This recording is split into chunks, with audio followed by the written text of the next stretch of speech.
Eu sei que a hora já vai longa, já estamos na hora do jantar, mas é com muito gosto que aqui me encontro, no Rio Branco, pela primeira vez. Conheço bem o Brasil, mas é a primeira vez que venho ao Acre e, portanto, não imagino a satisfação de poder estar aqui neste lugar longínquo, mas um lugar aprazível e, desde já, agradecer a oportunidade que me foi dada e aos colegas que vieram para esta terceira cimeira luso-brasileira de aqui estar e, portanto, também agradecer este amável convite, saudar todos os estudantes em grande número, os colegas professores, agradecer em particular às personalidades que nos convidaram, o professor André Costa Correia em particular, e também os colegas da organização que aqui estão. Cumprimento também os colegas oradores de ontem e de hoje e que me antecederam, e realmente tenho esta pesada responsabilidade de vos falar já com a fadiga de um dia de trabalho e ainda por cima com fome do jantar que se aproxima.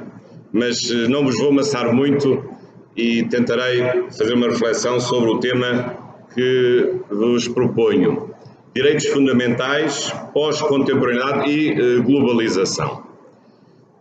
E vou seguir este tema através da apresentação deste PowerPoint que finalmente está a funcionar. Aqui tem o meu correio eletrónico para a eventualidade de poderem colocar alguma dúvida, porque hoje certamente que já não vai haver muito tempo, porque se houver muito tempo nós corremos o risco de perder o avião para Manaus daqui a pouco. Mas aqui tem os meus contactos também e o gosto de poder também um dia ver-vos em Portugal, na Universidade Nova de Lisboa ou na Universidade Autónoma de Lisboa, de que sou professor. E do ponto de vista do roteiro da minha intervenção, gostaria de referir dois grandes blocos temáticos. Por um lado, a evolução dos direitos fundamentais, é um assunto relativamente conhecido para alunos da graduação e sobretudo também para alunos dos cursos pós-graduados, e depois focar a minha intervenção na segunda parte mais sobre as questões novas que se têm suscitado por aquilo que nós hoje chamamos a pós-contemporaneidade, o que é que isso significa e que implicações é que isso tem na configuração dos direitos fundamentais, numa confluência que muitas vezes tem sido pouco articulada entre o direito constitucional e o direito internacional público. Portanto, são estes os dois temas fundamentais da minha intervenção. Eu passaria então ao primeiro grande tema, recordando, é disso que se trata, recordando e não tanto ensinando, algo sobre a evolução dos direitos fundamentais nestes 2 séculos de história em que nós, felizmente, vivemos, que é o tempo constitucional, o tempo do Estado Constitucional, que coincide, segundo a periodificação clássica da história, naquilo a que os historiadores chamam a Idade Contemporânea. Portanto, começou, felizmente para o Brasil, começou praticamente desde o seu início como nação independente e Estado independente, mas começou nos fins do século XVIII com as chamadas Revoluções Liberais, que tiveram como propósito e como objetivo aglutinador a luta na Europa contra alguns Estados absolutos, sobretudo o Estado absoluto francês, que era o principal modelo do absolutismo monárquico mundial, na altura mundial, porque a Europa, na verdade, dominava o mundo, ou era o mundo até certo ponto. E, portanto, as revoluções liberais, em fins do século XVIII, na França, foi a primeira revolução continental europeia, e também nos Estados Unidos, que foi ao mesmo tempo uma revolução liberal, mas também uma revolução independentista. É aí que nós afiliamos o início do direito constitucional moderno, ou do direito constitucional contemporâneo. Claro que, num certo sentido, em todos os tempos históricos houve direito constitucional. Houve direito constitucional na Grécia Antiga, então a democracia não nasceu na Grécia Antiga, em Atenas. Não houve direito constitucional no Estado romano, na Roma Antiga. Houve, com certeza, até houve 3 períodos e experiências muito ricas.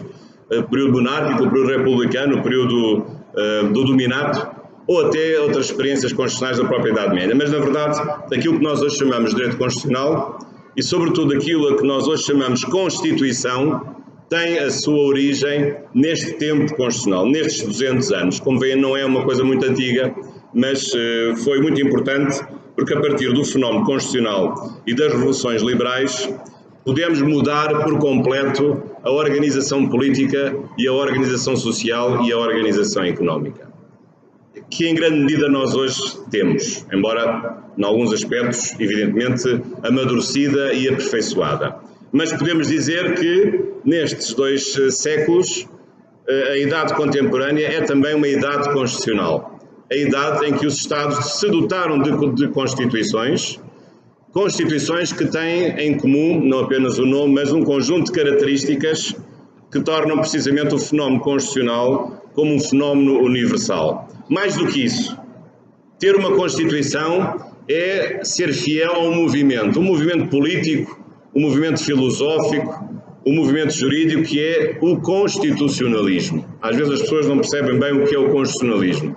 O constitucionalismo é precisamente esta vontade de dotar as estruturas políticas, sobretudo o Estado, mas hoje não só, porque pode haver constitucionalismo internacional, mas dotar as estruturas políticas de certas características que têm um objetivo fundamental: a instauração de um Estado de Direito e a limitação de um poder que, a partir desse momento, não poderá ser mais um poder absoluto. Portanto, essa é a ideia do Estado Constitucional como Estado de Direito, e que evoluiu, apesar de tudo, mantendo as suas características fundamentais ao longo destes 2 séculos. O que é que caracteriza o Estado de Direito?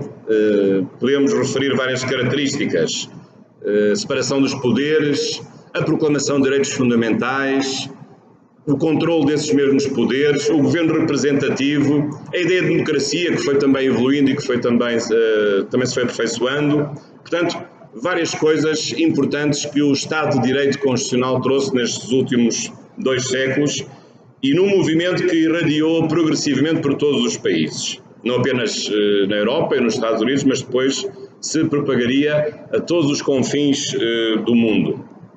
Mas este Estado Constitucional, ao longo destes 2 séculos, teve várias fases de evolução, mas nem tudo foi luminoso.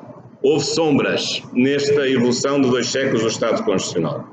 Se é verdade que o Estado Constitucional no século XIX nasceu com uma grande força valorativa de criação de uma nova sociedade e do novo Estado, e de uma nova organização política, e de uma nova economia, uma economia liberal, que nasceu precisamente no século XIX, também é verdade que nestes 2 séculos houve más experiências de constitucionalismo.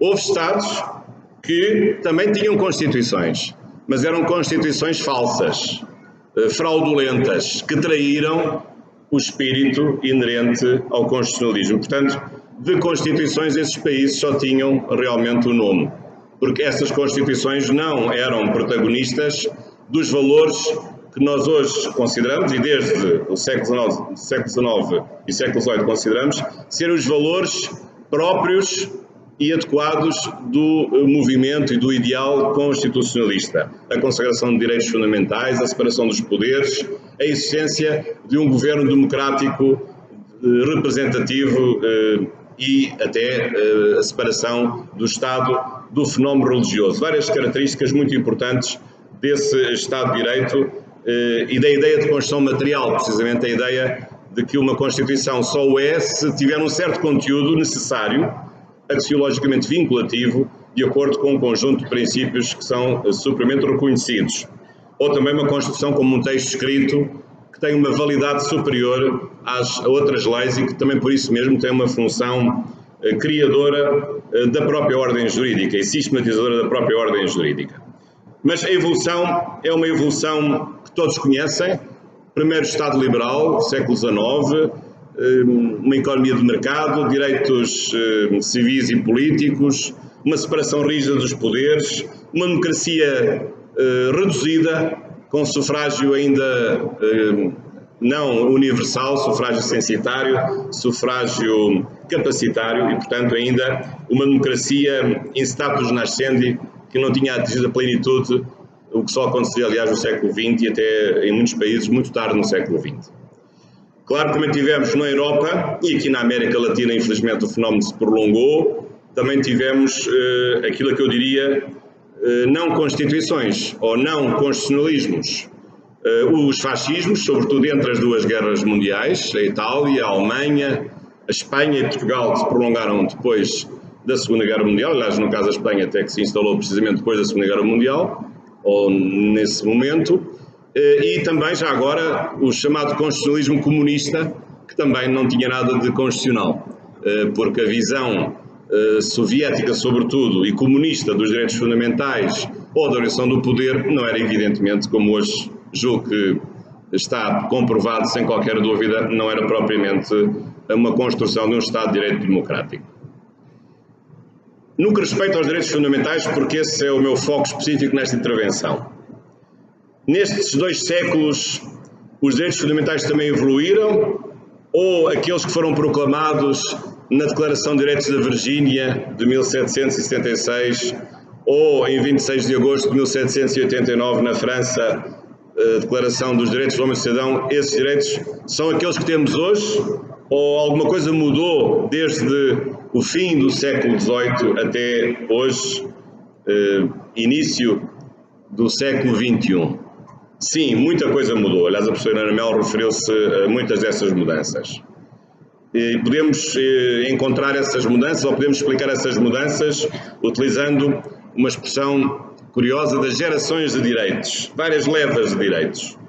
Uma primeira leva de direitos civis e políticos, típicos do liberalismo, direitos de preservação da autonomia da pessoa em relação ao Estado, direitos de separação do Estado da sociedade e, portanto, de garantir a liberdade da sociedade em relação ao Estado. Aliás, o Estado liberal era liberal a vários títulos, liberal do ponto de vista político, liberal do ponto de vista económico, liberal do ponto de vista filosófico.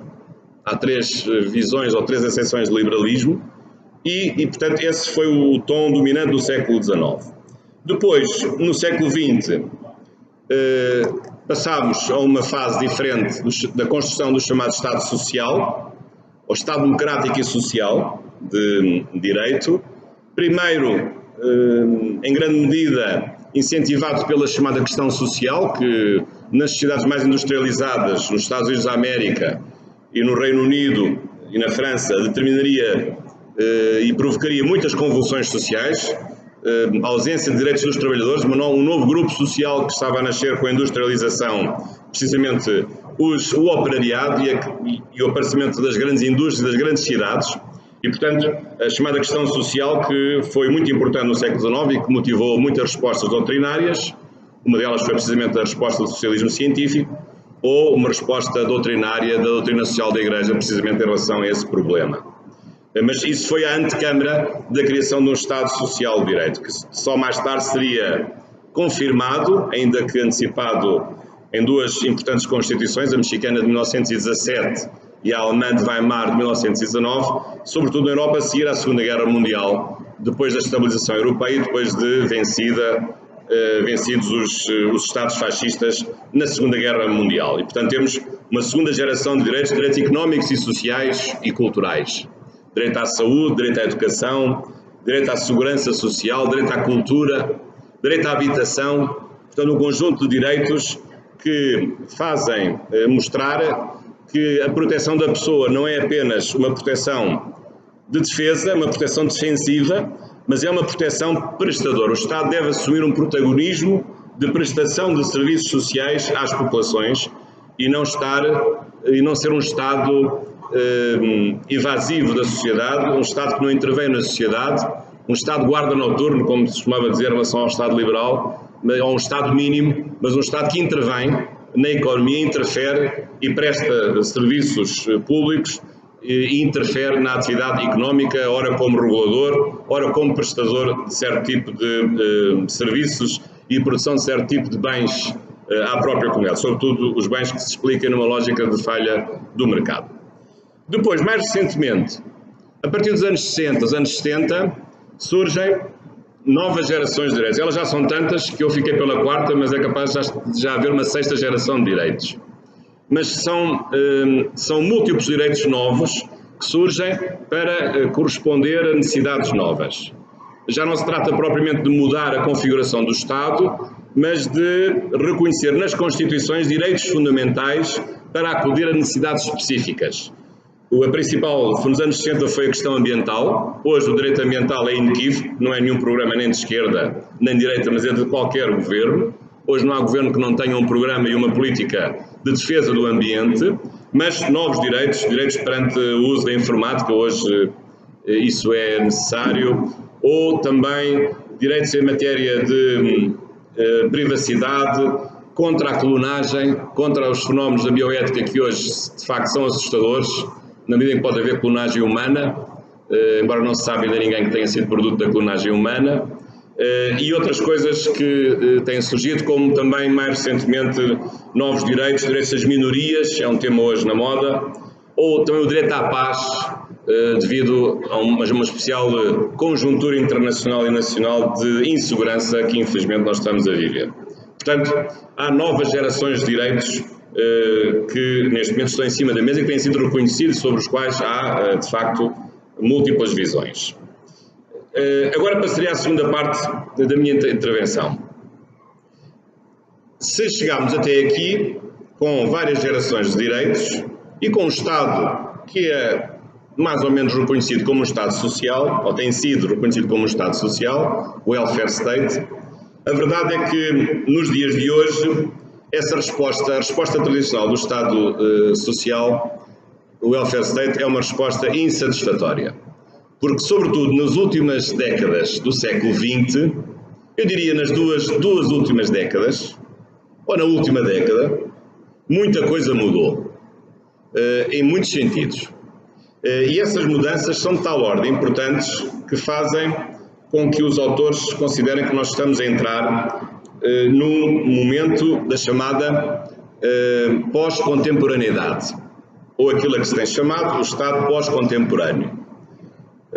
O pós significa que não há outra expressão melhor para designar a realidade. Portanto, é depois de qualquer outra coisa que estava antes.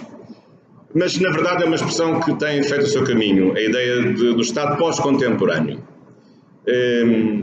Aliás, eu prefiro a expressão pós-contemporânea à expressão pós-modernidade, que também é usada, por uma razão muito simples, porque quem usa a pós-modernidade esquece que há uma grande diferença entre a modernidade e a contemporaneidade, ou seja, entre aquilo que era o Estado no Estado moderno, na Idade Moderna, e aquilo que é o Estado na idade contemporânea, porque quando houve revoluções liberais, o Estado que foi construído com o constitucionalismo não tem nada a ver com o Estado moderno.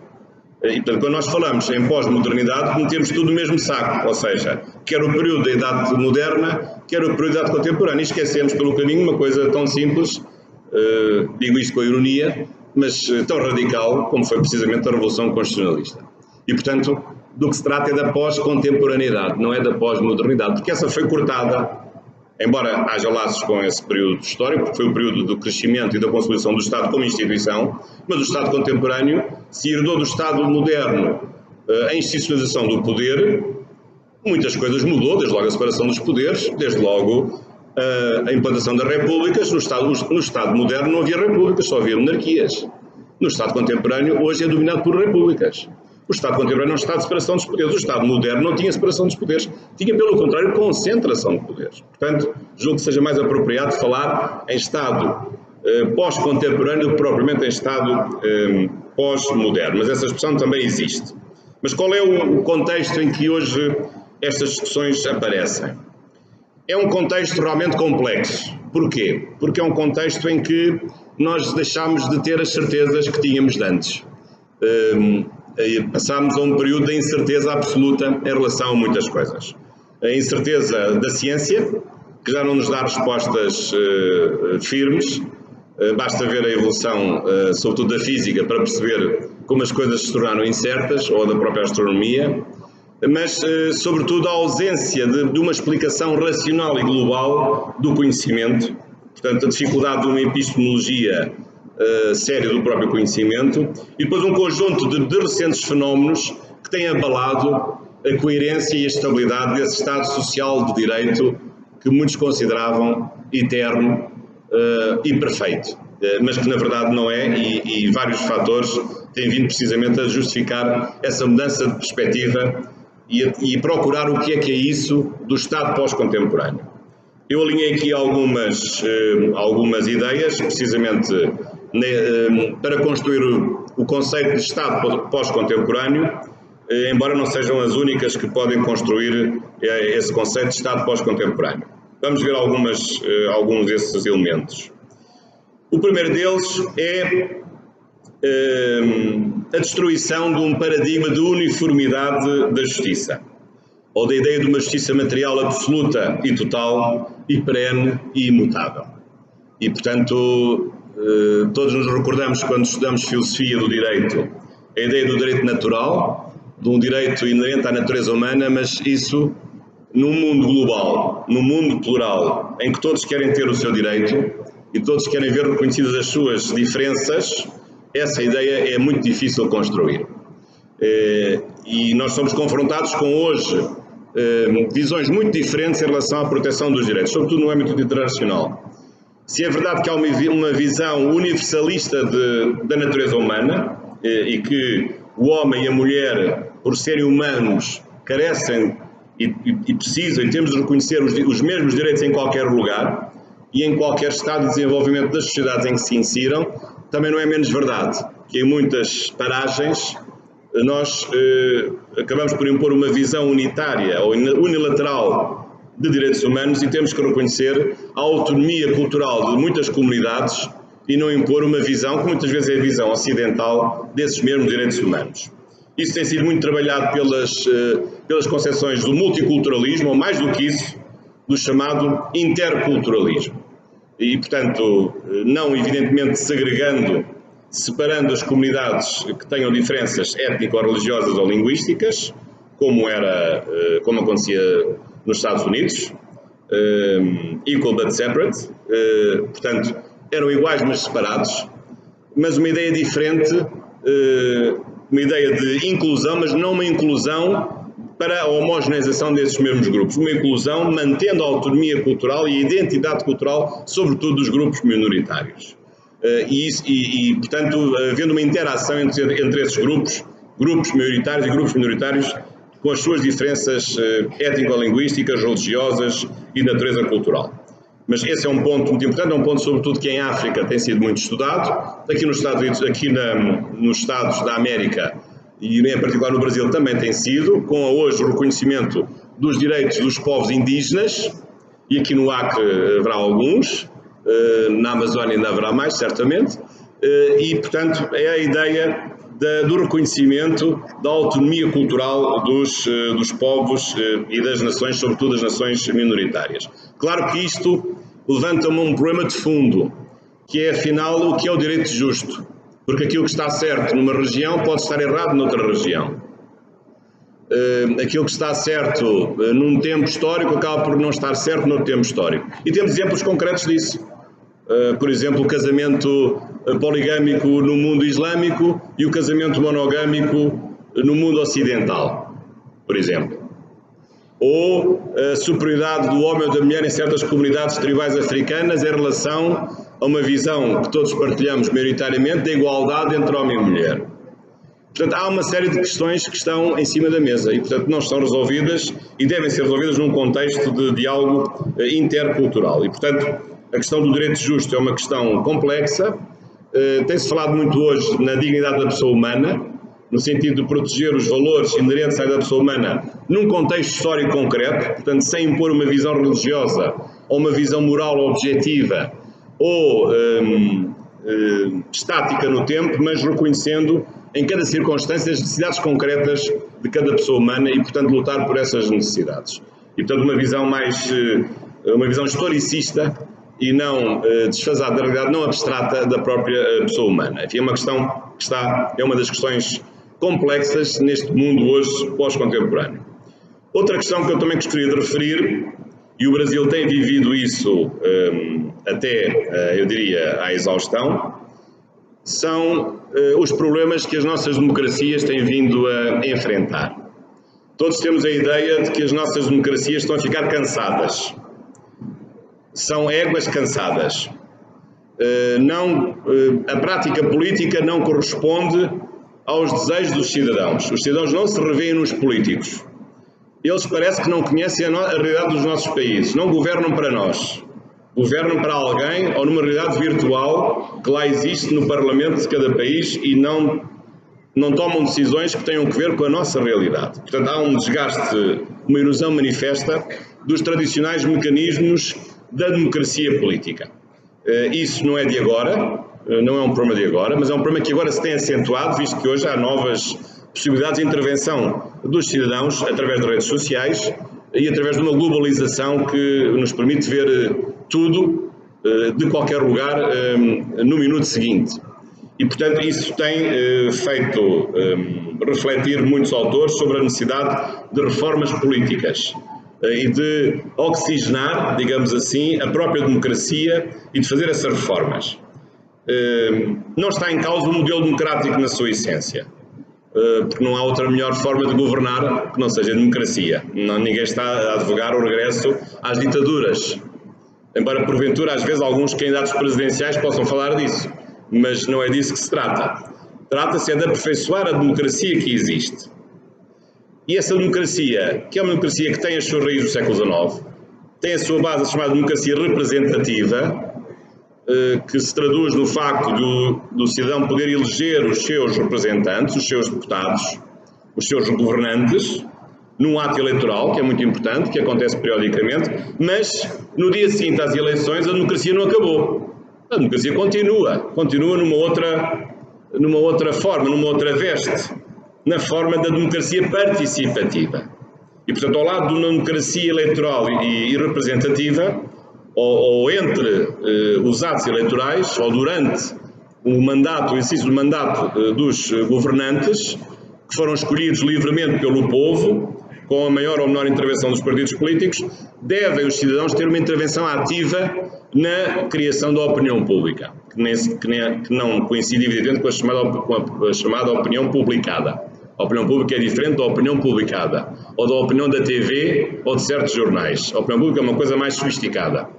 Mas, portanto, numa democracia real e forte, a democracia tem que ser participada pelos cidadãos através de inúmeros mecanismos.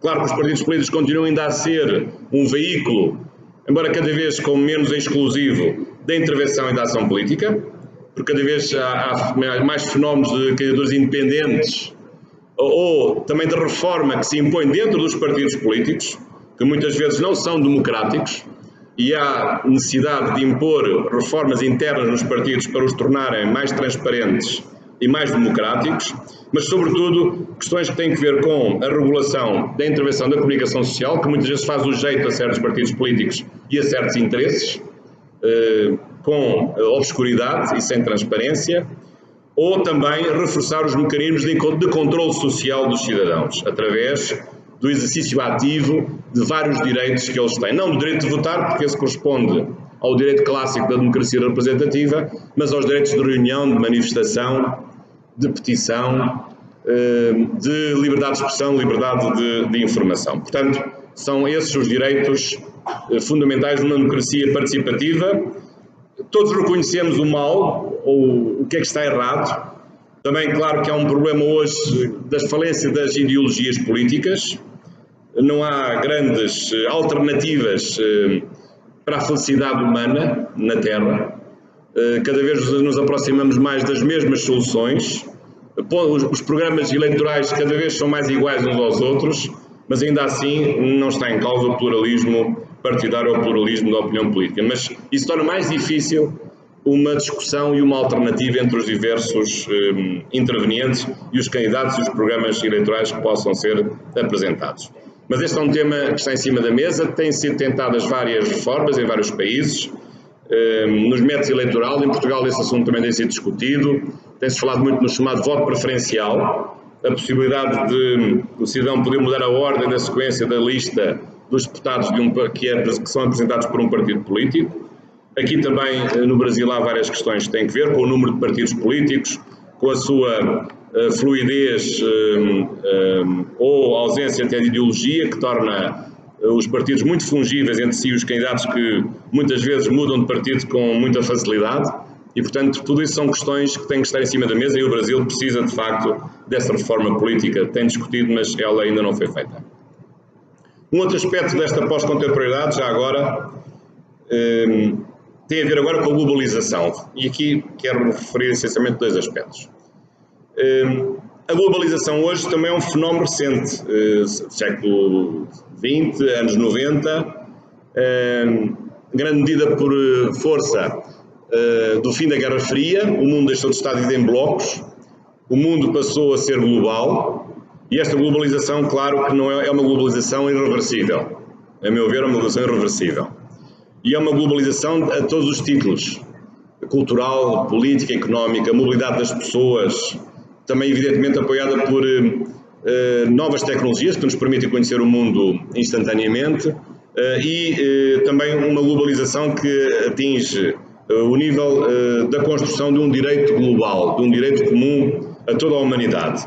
Também há fenómenos de contra-globalização, aliás aqui no Brasil foi durante muito tempo célebre o Fórum de Porto Alegre como um movimento contra a globalização, criticando uma globalização que se encaminhava para uma globalização capitalista, desregulada e selvagem, o que até era verdade até certo ponto, mas a globalização que é irreversível pode ser regulamentada e pode ser controlada. Esse é que é o grande desafio que neste momento se coloca à sociedade internacional. Mas a globalização, penso que é um dado hoje inequívoco e mudou por completo o nosso modo de ver o direito.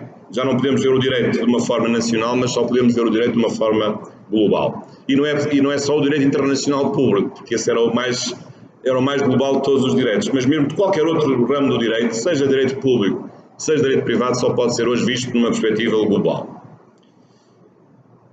Em relação aos direitos humanos, em que medida é que a globalização implicou alterações, ou ainda vai implicar mais alterações?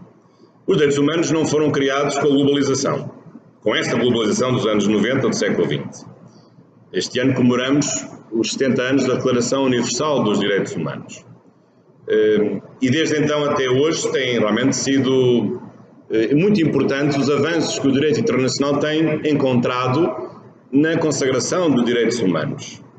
Claro que a Declaração Universal foi o pontapé de saída, foi um momento muito importante, feita em circunstâncias muito próprias, escrita por duas grandes personalidades, o professor René Cassin e a viúva de Roosevelt, Eleanor Roosevelt. Aliás, o professor René Cassin, por causa disso, receberia mais tarde o Prémio Nobel da Paz e seria aprovado em 1948. E depois, a partir dessa declaração, vieram os vários catálogos e os vários sistemas de direitos humanos do mundo. Não vou agora aqui entrar em pormenores, são vários os sistemas. Cada continente tem o seu sistema. O primeiro continente a ter um sistema efetivo foi o continente europeu, através do Conselho da Europa. Depois o continente americano, o continente também africano. E na Europa, aliás, na União Europeia, reforçámos esse sistema de direitos humanos com a criação de uma Carta de Direitos Fundamentais da União Europeia, aliás, à qual se referiu ontem o professor italiano.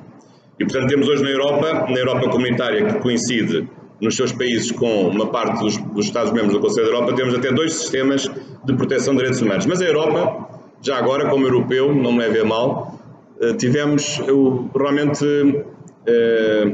a sagacidade de sermos pioneiros em duas coisas, em matéria de direitos humanos.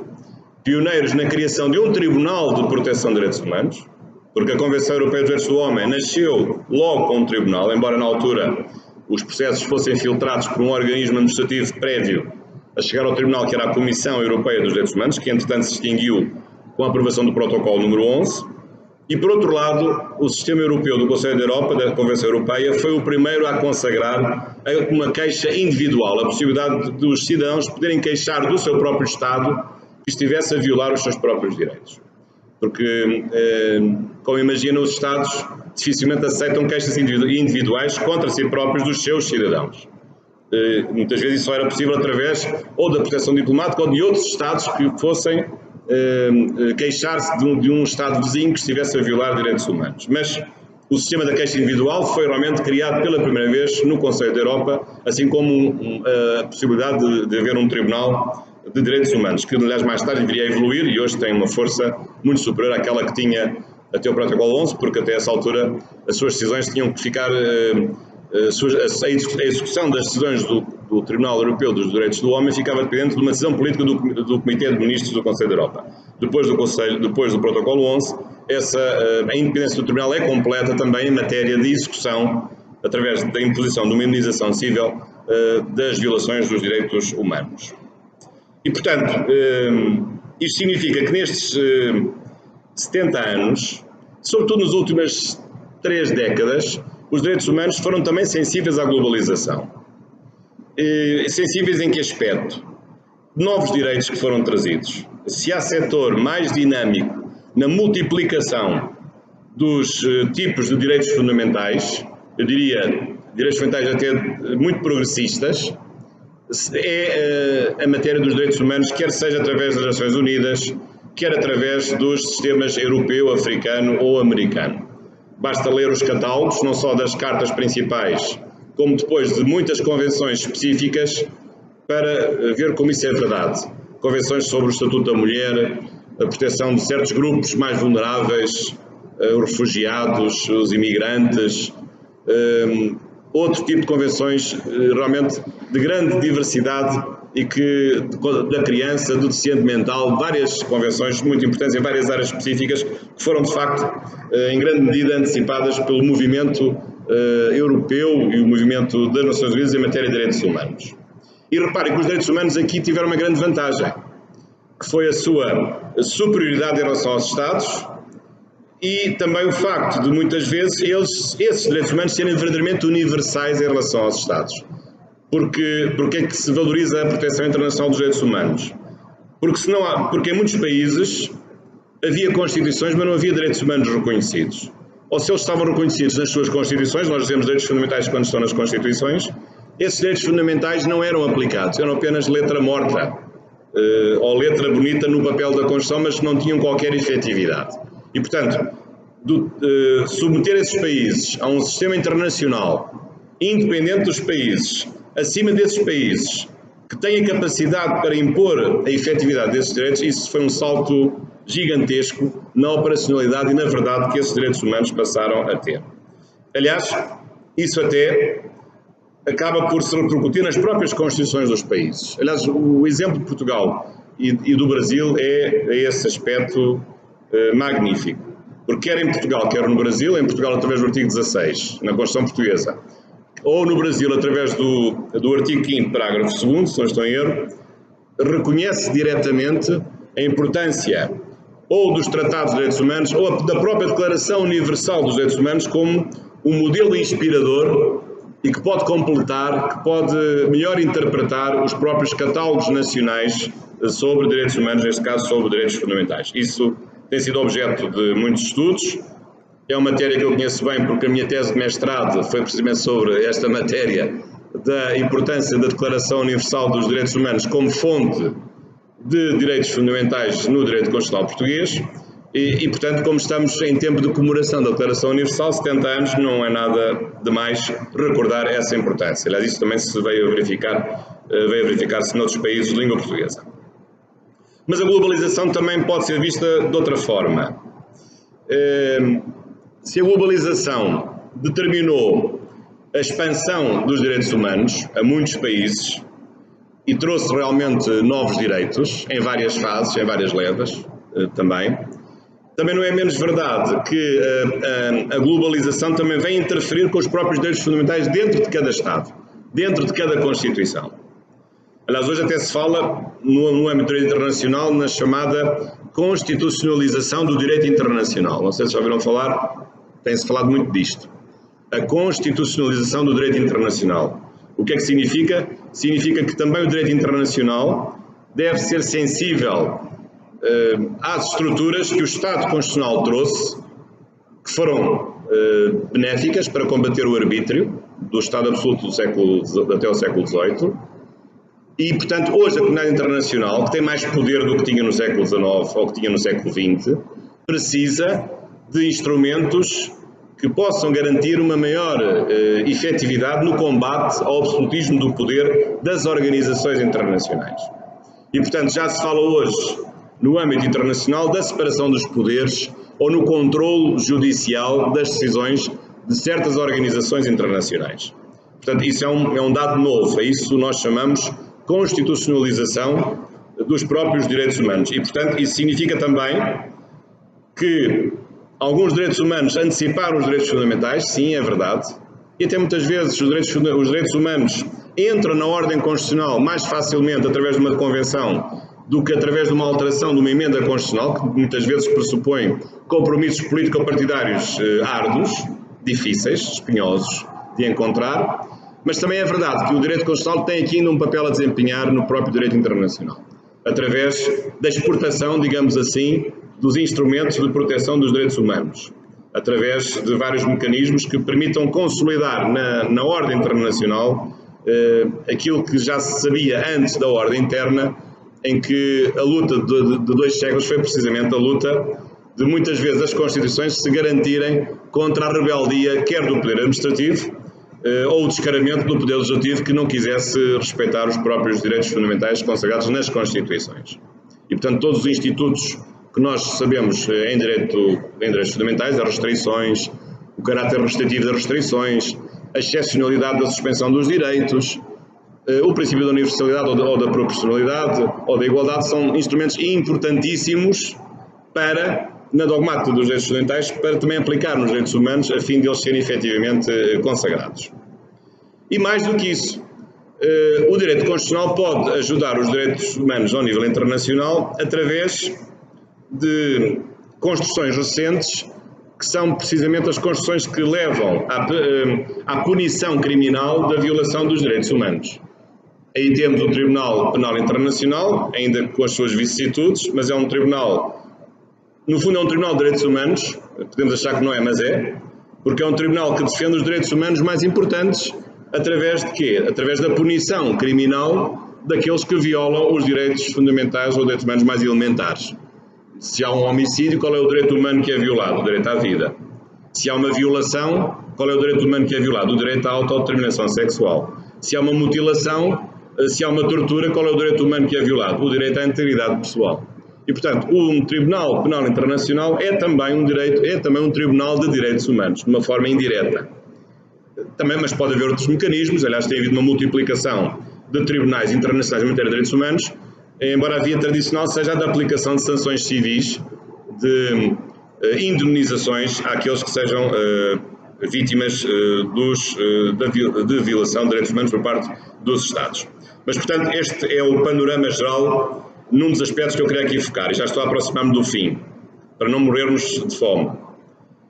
E o aspecto que eu queria agora referir no fim tem a ver com o outro tema conexo com este, que também tem a ver com a globalização, que é, digamos, o lado negro, o lado sombrio da globalização. A globalização tem coisas boas, a globalização do bem-estar, das novas tecnologias, a amplificação dos direitos, os direitos que são para todos, independentemente do lugar ou da circunstância de cada um, sim. Mas a globalização também tem o seu lado sombrio. E, infelizmente, esse lado sombrio tem sido muito evidente nas últimas décadas. Eu diria a partir do início do século XXI.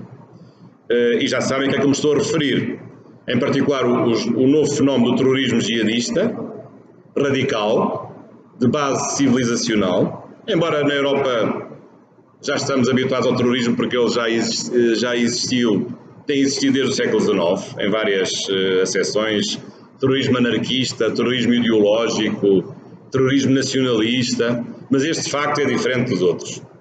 É diferente nas proporções e diferente na dificuldade que lhe está inerente de o combater. Aliás, como se percebe, como se tem percebido. Os atentados multiplicam-se e pouco tem sido feito para que eles se evitem. De facto, é muito difícil. Mas não é só a questão do terrorismo que nos deve preocupar, quer ao nível da segurança internacional, quer ao nível da segurança nacional. Há novos fenómenos, novas criminalidades, criminalidade violenta, organizada. Há Estados que são Estados falhados, que são Estados que acobertam e que acolhem terroristas ou que acolhem organizações mafiosas. E, portanto, os Estados que deixaram de o ser verdadeiramente, há uma subtileza entre Estados falhados e colapsados, mas eu não vou entrar nessa subtileza. A pirataria, que nós achávamos que era só dos desenhos, mas afinal a pirataria existe em vários lugares do mundo, não é só no Estreito de Malaca, que era onde era mais tradicional, agora também há noutros lugares. ainda por cima com países que não têm a possibilidade de fazer legislações contra a pirataria. E, portanto, há aqui questões sérias, como também a mais importante de todas, talvez, ou talvez a segunda mais importante, que é, depois do fim da Guerra Fria, o combate à proliferação das armas de destruição maciça. Porque depois de dois grandes grupos políticos deixarem de estar unidos e de controlarem o mundo, como imagino, as armas nucleares, ou as armas químicas, ou radiológicas, ou biológicas, começaram a difundir-se e começaram a estar em várias mãos, em demasiadas mãos. E isso pode ser o fim da humanidade. Se uma bomba nuclear cair nas mãos erradas de um Estado errado, isso pode determinar o início de uma terceira guerra mundial. E, portanto, há uma grande preocupação internacional em relação ao combate à chamada proliferação das armas de destruição maciça. No meio disto tudo, no meio de tantas ameaças e de tantos riscos, até falamos hoje em comunidade internacional de risco, ou estado de risco, aliás, na senda de um autor alemão, infelizmente já falecido, Ulrich Beck, que escreveu pelo menos 2 livros, Sociedade de Risco e Sociedade de Risco Mundial. Estes riscos são realidades novas que tornam a nossa vida mais imprevisível, no fundo naquela ideia do novo paradigma da incerteza, que nós não podemos controlar por completo e, portanto, torna a ação dos Estados e da comunidade internacional mais difícil.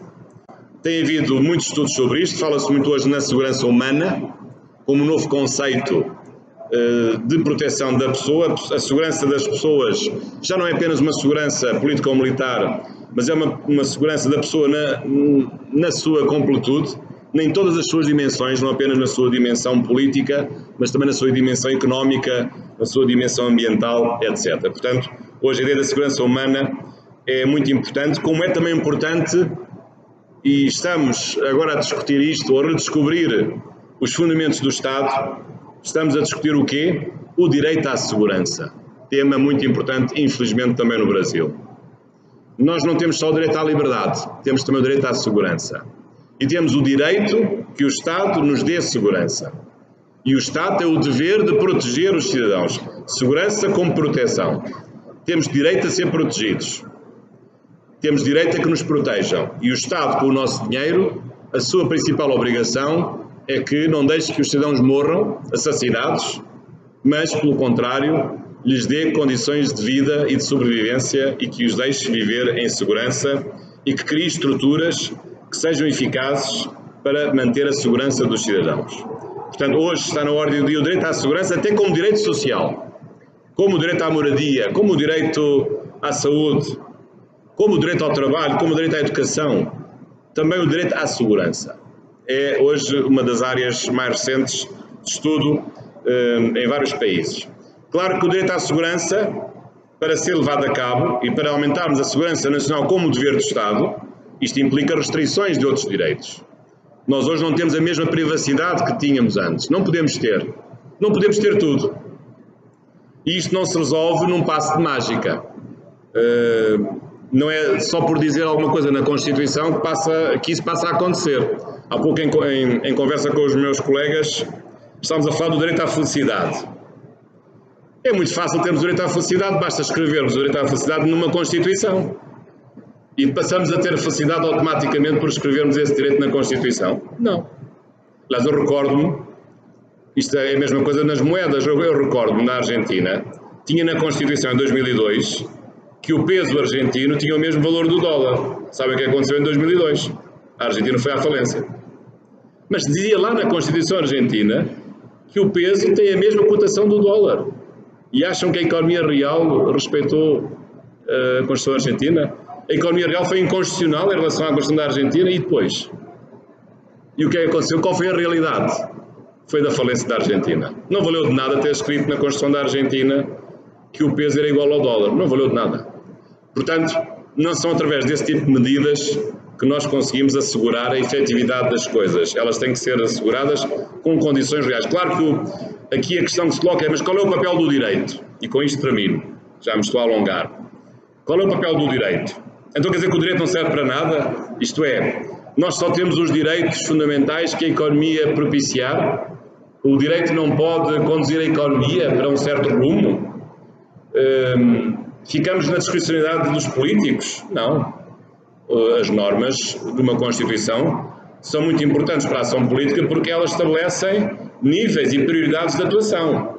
Aquilo que está protegido por direitos fundamentais tem prioridade em relação àquilo que não está.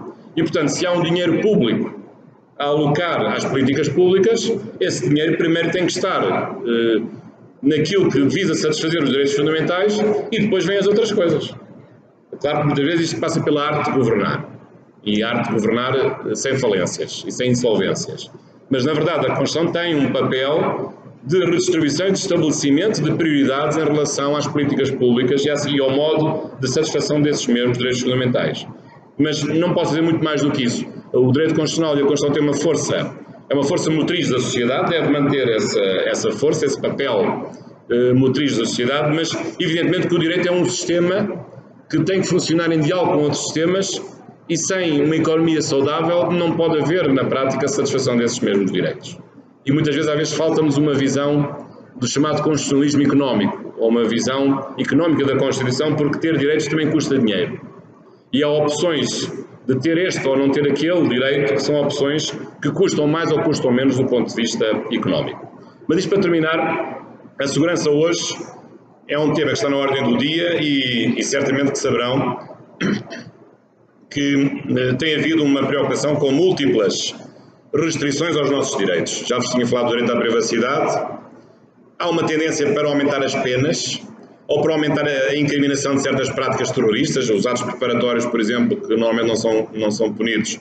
Se for um ato preparatório de um atentado terrorista ou de um crime de terrorismo, esse ato preparatório é punido autonomamente, é um caso excepcional. O aumento das penas, aumento da prisão preventiva, limitação de garantias de processo criminal, que têm sido muito discutidas, é verdade, mas apesar de tudo, na Europa, com a ampliação dos poderes das autoridades, ainda não descambamos no arbítrio ou no absolutismo. Ainda estamos a viver saudavelmente num Estado que é um Estado de direito, embora em alguns países, como é o caso da França, com severas restrições nas liberdades individuais, em que muitas vezes a polícia pode fazer prisões sem culpa formada e pode entrar no domicílio das pessoas sem mandado de busca.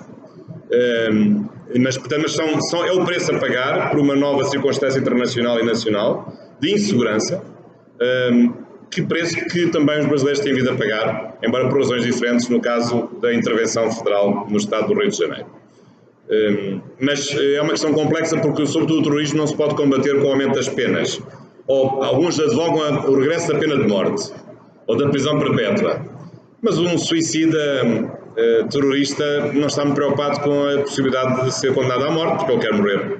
E normalmente morrerá no próprio atentado e, portanto, não haverá salvação, não haverá solução possível através da imposição de uma pena de morte. Mas, portanto, estas as minhas observações, minhas reflexões. Muito obrigado pelo vosso cuidado e pela vossa presença e muitos parabéns também à FAO por esta excelente iniciativa e muito boa noite e até à próxima ocasião. Muito obrigado.